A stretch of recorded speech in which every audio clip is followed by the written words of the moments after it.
One of the main reasons for wanting to go tubeless is that when you run tubeless tyres, you can also run a sealant inside the tyre, so that in the event that you get a puncture, a small penetration in the tyre, rather than losing all the air and the tyre going flat, the sealant can actually seal up the tyre whilst you're still riding.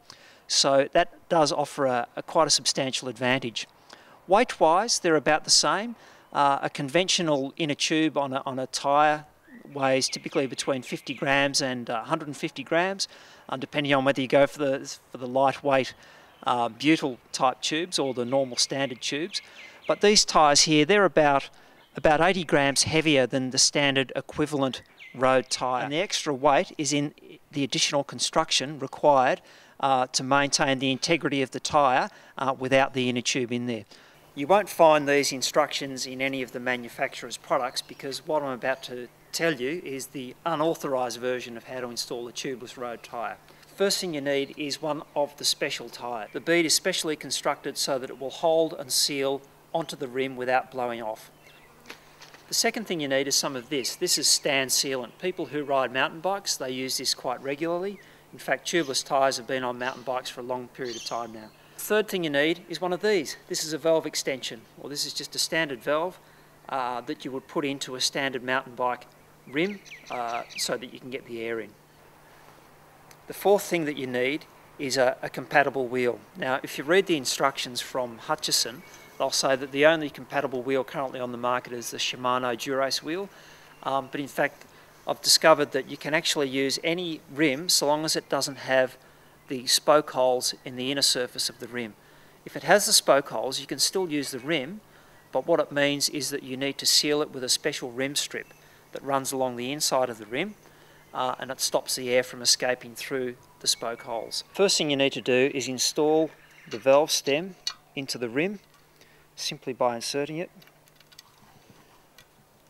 installing the rubber O-ring, and then screwing on the base thread. One of the advantages of these valve stems is that you can put a lot of pressure on that without destroying your tube. If I had $1 for every time I've been pumping up a tube on the road and I've actually damaged the tube from too much effort and force on the valve stem. So that gets rid of one problem for starters. Second phase of the process is to install the tyre onto the rim in the standard way that you would install any tyre onto any rim.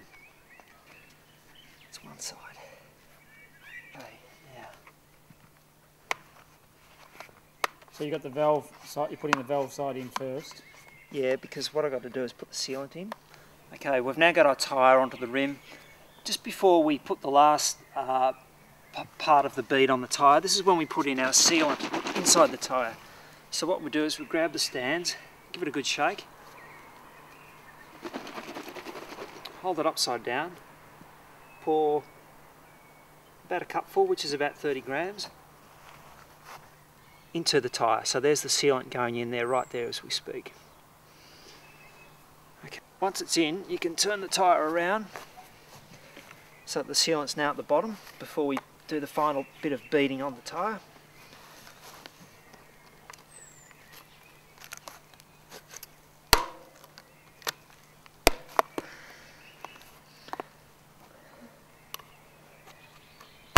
Okay, now it's on. Okay, now the next part of the process is probably the most important part to get the tyre to seal. Okay, we need to use a lot of soapy water on the inside of the bead on the rim. Otherwise, if you try to inflate it without putting the soapy water on, you've got no chance of actually getting pressure inside the tyre. So what we do is we grab a bucket of soapy water and we give it a good work around the bead like this.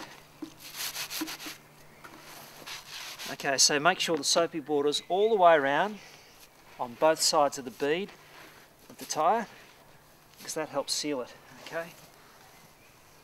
So I'll now hang it up so that the tyre is actually hanging from an object and not sitting on the ground. Then we grab our floor pump. And this is the tricky part. This is where you've got to get the air in quickly. Once the pressure starts to build, you're okay. Okay, but sometimes it takes a few strokes to get the pressure to build. Here we go.